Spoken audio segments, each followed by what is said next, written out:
আজকে আমি তোমাদের সঙ্গে বাটার চিকেনের রেসিপিটা শেয়ার করব। স্বাদ হবে পুরো রেস্টুরেন্টের মতো, কেউ খেলে বুঝতেই পারবে না এত সুস্বাদু বাটার চিকেনের রেসিপিটা বাড়িতেই বানানো হয়েছে। তাহলে চলো রেসিপিটা শুরু করি। এখানে নিয়ে নিয়েছি 250 গ্রাম চিকেন। এবার 1 টেবিল চামচ আদা বাটা, 1 টেবিল চামচ রসুন বাটা, 1 টেবিল চামচ পেঁয়াজ বাটা দিয়ে ভালো করে চিকেনটা মাখিয়ে নিচ্ছি। এবার 15 মিনিটের জন্য রেস্টে রেখে দিচ্ছি।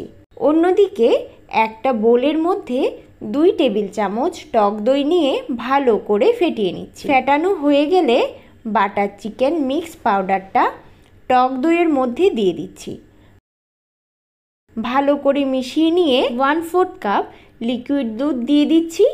ভালো করে মিশিয়ে নিচ্ছি। অন্যদিকে গ্যাসে কড়াইটা বসিয়ে মিডিয়াম টু লো ফ্লেমে 2 টেবিল চামচ বাটার কড়াইতে দিয়ে বাটারটা মেল্ট করে নিচ্ছি। এবার মেরিনেট করে রাখা চিকেনটা বাটারের মধ্যে দিয়ে দিচ্ছি। ভালো করে নাড়াচাড়া করে হালকা আঁচে চিকেনগুলো ভেজে নিচ্ছি। খুবই সুন্দর একটা গন্ধ বেরিয়ে এসেছে। দেখো চিকেন থেকেও তেলটা কিন্তু বেরিয়ে আসছে। এবার আরও একটু ভেজে চিকেনটা নামিয়ে নিচ্ছি। ওই কড়াইতেই 2 টেবিল চামচ তেল দিয়ে দিচ্ছি। তেলটা গরম হলে একটা টমেটো পেস্ট করে কড়াইতে দিয়ে দিচ্ছি। ভালো করে নাড়াচাড়া করে টমেটোটা থেকে যতক্ষণ না তেল বেরোচ্ছে ততক্ষণ ভেজে নিচ্ছি। দেখো টমেটো থেকে তেল বেরিয়ে আসছে। এবার রেডি করে রাখা মশলার পেস্টটা টমেটোর মধ্যে ঢেলে দিচ্ছি। এইভাবে 5 থেকে 6 মিনিটের জন্য নাড়াচাড়া করে রান্না করে নেব। এবার ভেজে রাখা চিকেনগুলো এর মধ্যে দিয়ে দিচ্ছি। ভালো করে নেড়েচেড়ে মিশিয়ে নিচ্ছি।